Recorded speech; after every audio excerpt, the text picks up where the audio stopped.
Hello friends, नमस्ते and welcome back to my channel. तो मैं हूं अर्चना दुबे और स्वागत है आपका मेरे यूट्यूब चैनल पे दिया ब्यूटी पार्लर में।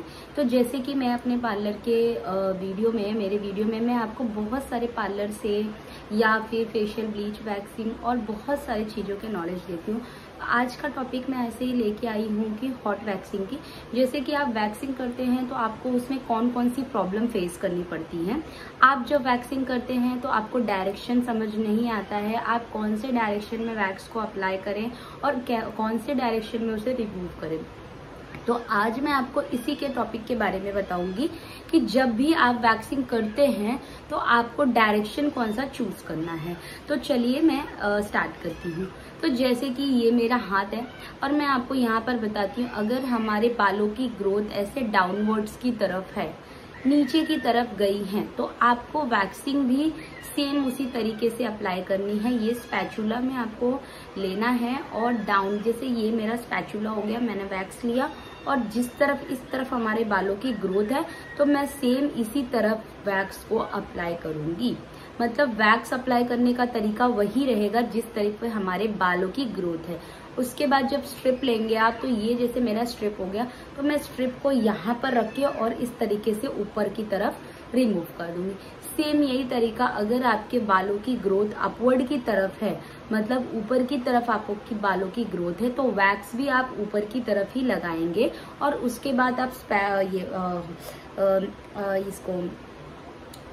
स्ट्रिप को आपको इस तरफ रखना है, मतलब उसी डायरेक्शन में अपोजिट में रखना और अपोजिट डायरेक्शन में ही आपको खींच देना है। तो वैक्स बहुत आसान होता है गाइस। तो ये छोटा सा एक फॉर्मूला होता है जो अप्लाई करने का तरीका होता है, रिमूव करने का तरीका होता है। अगर वो आपके माइंड में है तो आप वैक्सिंग बहुत आसानी से कर सकते हैं।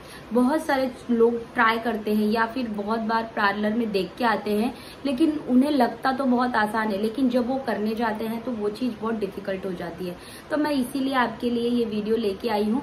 मैंने मेरे और भी वीडियोज बनाए हुए हैं वैक्सिंग से रिलेटेड, तो आप उसे भी देख के सीख सकते हैं।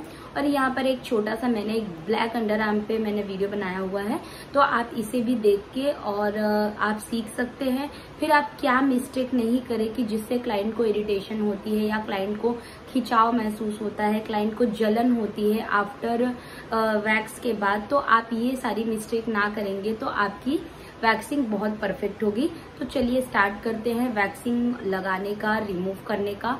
यहाँ पर मैंने एक बेसिक तरीका आपको बताया, फिर मैं आपको यहाँ पे आगे एक क्लाइंट के ऊपर करके दिखाती हूँ, उनके वन हैंड के अंडर आर्म्स में, जिन्होंने पहले कभी भी वैक्सिंग नहीं की है। तो हम उनका रिएक्शन भी आपको मैं उनको दिखाऊंगी कि उनका रिएक्शन कैसा होता है जब वो पहली बार वैक्स करते हैं। तो चलिए देखते हैं। तो आपका क्लाइंट अगर पहली बार वैक्स कर रहा है तो आपको उसको समझाना है कि थोड़ा सा पेन होगा, थोड़ा सा ही खिंचाव होगा, बट अगर आप प्रॉपर तरीके से करते हैं तो कभी भी वैक्सिंग आपकी नेक्स्ट टाइम वो क्लाइंट जरूर आपके पास आएगा।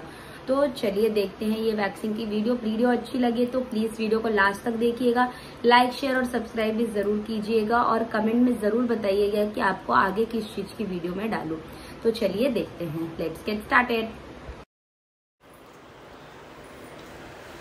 जैसे कि हमने क्लाइंट के अंडर आर्म्स को आपको दिखा रही हूँ, बहुत ज़्यादा ग्रोथ है और बहुत ज़्यादा डार्क है इनका अंडर आर्म्स।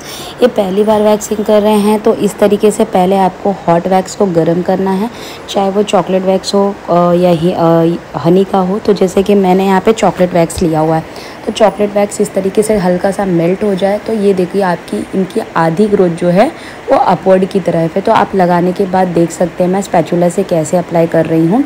तो जब आप वैक्सिंग अप्लाई करते हैं तो आपको ये बहुत ध्यान में रखना है, बाकी की ग्रोथ डाउनवर्ड्स की तरफ है और इतनी ग्रोथ जो है हाफ वो अपवर्ड की तरफ है। तो इस तरीके से स्पैचुला से आपको अपवर्ड की तरफ इस तरीके से लगा देना है। क्लाइंट की स्किन वो मोटे हैं थोड़े, तो क्लाइंट की स्किन भी लूज़ हो रही है जैसे कि आप देख सकते हैं। तो आपको अपने हाथ से इस तरीके से खींचना है और आपको क्लाइंट को भी बोलना है कि अपने ब्रेस्ट को नीचे से थोड़ा सा इस तरीके से खींचे। और फिर उसके बाद आप देख सकते हो कि हमने हाथों का इस्तेमाल किया है और इस तरीके से लगाने के बाद आपको डाउनवर्ड्स की तरफ रिमूव किया है, मतलब आपने जिस तरफ वैक्स किया है उसके अपोजिट डायरेक्शन में आपको वैक्स को रिमूव करना है। अब जैसे कि एक क्लाइंट पहली बार कर रहे थे, तो वो जब हमने पहली बार ही खींचा तो उनको काफ़ी वो डर से गए, क्योंकि उन्होंने पहले वैक्सिंग नहीं की हुई है। तो इस तरीके से आपको बचे हुए जो वैक्स है आपको उसको रिमूव करना है, और आगे का तरीका मैं आपको बताती हूँ। और विदिन 2 या 3 स्ट्रोक में इनकी पूरी अंडर आर्म्स की वैक्सिंग हो जाती है। तो आप देख सकते हो कितने बड़े से हेयर ग्रोथ थे, और हमने पहले ही पाउडर अप्लाई कर दिया था। अब बाकी की ग्रोथ जो है इस तरीके से आपको स्ट्रिप को रिमूव कर लेना है, ताकि वो हाथ में आपके ना लगे। अब बाकी चीज़ की जो ग्रोथ है वो आप ध्यान से देखेंगे, मैं अप्लाई जब करूँगी तो आप देखेंगे कि डाउनवर्ड्स की तरफ ये वैक्स आई हुई है, जो आपको डाउनवर्ड्स की तरफ ही मेल्टेड वैक्स को आपको अप्लाई करना है।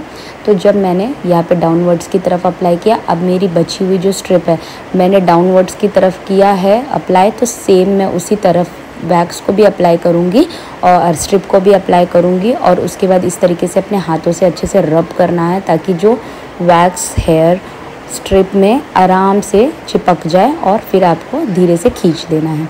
आप देख सकते हो 2 बार में ही पूरी अंडर आर्म्स की वैक्सिंग इनकी कंप्लीट हो गई है। आप स्ट्रिप भी देख सकते हो कितनी, आप हेयर देख सकते हो स्ट्रिप में कितने हेयर है, जैसे कि मैंने दिखाया था। अब आपको क्या करना है कि जब क्लाइंट का बहुत ज़्यादा अंडर आर्म्स डार्क होता है तो आपको वो प्लेस पे फिर से अच्छे से वैक्स को अप्लाई कर देना है, या फिर अगर देखो यहाँ पे छोटे छोटे से 2-3 से बाल रह गए थे तो उसको मैंने वापस से फिर से वैक्स को अप्लाई किया है। जिस तरफ मैंने वैक्स अप्लाई किया था उसी डायरेक्शन में मैंने स्ट्रिप को भी चिपकाया, और फिर उसके बाद उसी के अपोजिट डायरेक्शन में मैंने खींच दिया। तो देख सकते